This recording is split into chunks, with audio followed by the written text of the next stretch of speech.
Hello, Galaxy. I'm Chris Pirillo, and you're watching the Locker Gnome Daily Reporter, TLDR for short.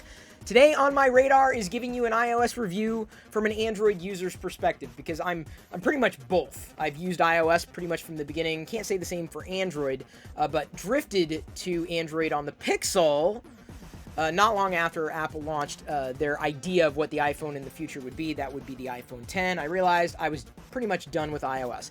I use an iPad every day at this time. That said, with iOS 15 being released and iPadOS 15 not really bringing me too much joy, I'm going to be getting a Samsung Galaxy Tab S7 Plus. This is the keyboard. Yes, I will be unboxing that live on Twitch. You can join me there every night at 6 p.m. if you haven't already started following, because I'm live streaming this particular video right now, if you didn't know that, on Twitch. So I've lived in both worlds. I use both platforms at this time pretty much daily. And both platforms have their strengths and weaknesses. And there are certain things that I know I like on one that I don't necessarily like on the other. But I always drive for an overarching experience. It's never so much about what the device looks like or necessarily its speed. It's whether or not I find myself not being bothered by the software experience. And that's where it's been really challenging for me over the past few years. And iOS just doesn't seem to be changing the way that I really want it to change. Meaning, it's changing, and they're adding new features, but they're adding new features on top of features that, quite honestly, didn't interest me in the first place, or really I felt weren't executed as well as they could have been. And that's where I've been saying that iOS is been in long need of a reboot. So I've got a few notes here that I want to make sure I get to. Both platforms let you do the basic stuff. I mean, yes, you're either going to be living in Apple's ecosystem or Google's on Apple's ecosystem, because Google has pretty much every one of their apps on Apple devices, or you're going to be living more in a Google ecosystem, or potentially through the OEMs like Samsung or beyond. You're kind of making a choice either way. So just recognize that it just depends on what you want. It depends on what you need. It depends on budget, what you appreciate. The list goes on and on. But the basics can be handled on either one of those platforms. My feeling is, as I feel I'm more of an Android user as far as a mobile phone experience is concerned, despite me getting the iPhone 13 Pro Max that's also arriving later this week that I'm going to unbox on Twitch, I think I'm more of an Android user at this point than I'm an iOS user. And I find that iOS and the iPadOS vicariously slows me down. And that's not to say that they are not powerful. It's not to say that the devices themselves aren't fast.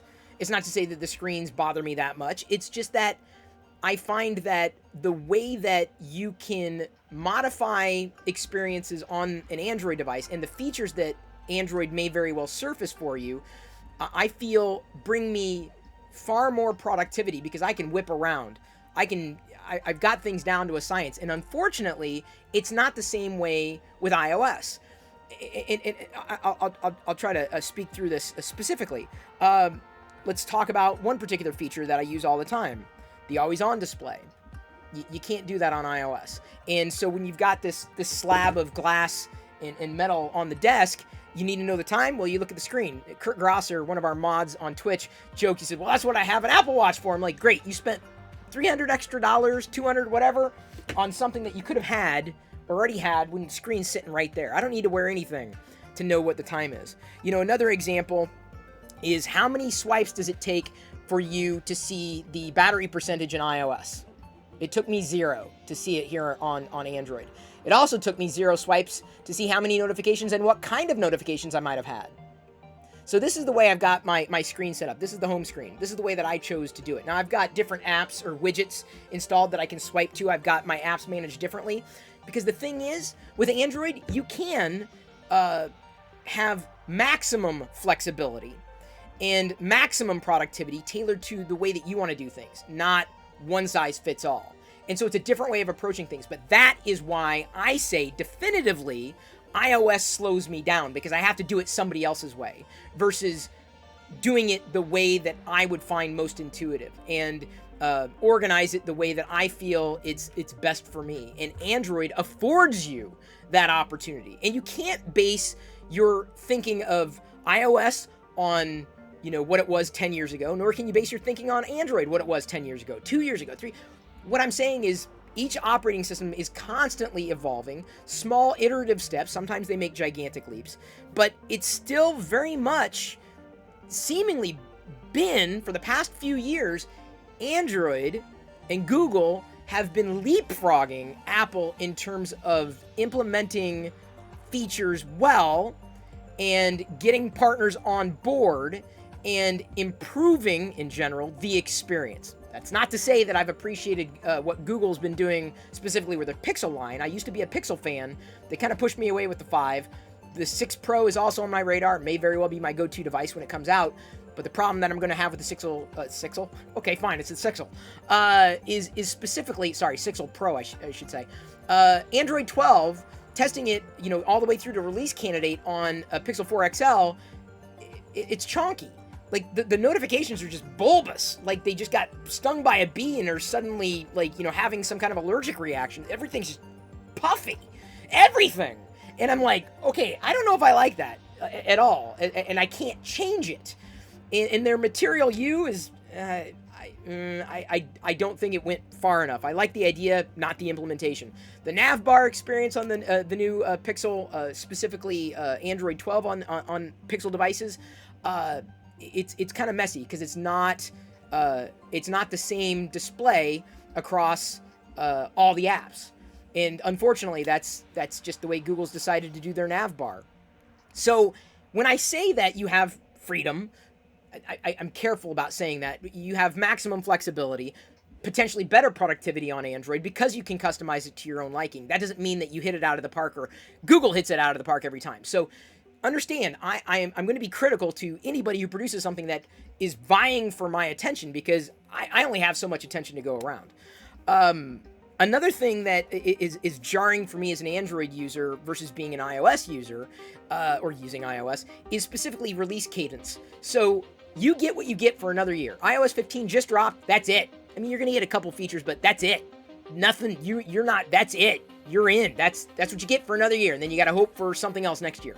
You got to hope. But Android, constantly iterating. Google, constantly iterating. The apps, they're independent. Like, they're constantly iterating. Google Play Services helps enable older Android devices. Constantly changing. Constantly. And I love that. I love that because we get new features from a variety of apps throughout the year. It's just like, I'm not going to say it's like Christmas every month, but it's just nice that I appreciate that type of software release schedule. The Pixel experience has been good. Samsung has been okay. I just can't find an Android experience that I like right now for one reason or another. Either the cameras are not awesome or the software experience is not to my liking, so I'm in play.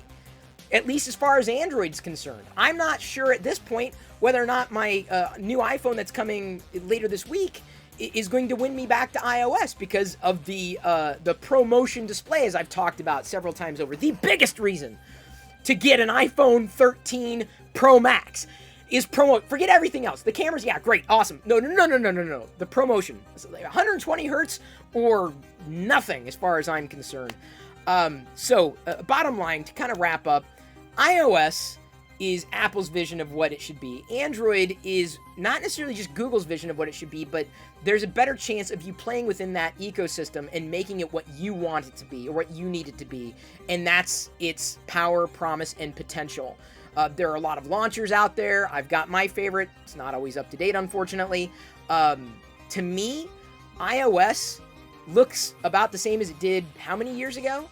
It feels dated. It's somebody else's thought of what it should be, and I'm not sure if that's what I need anymore.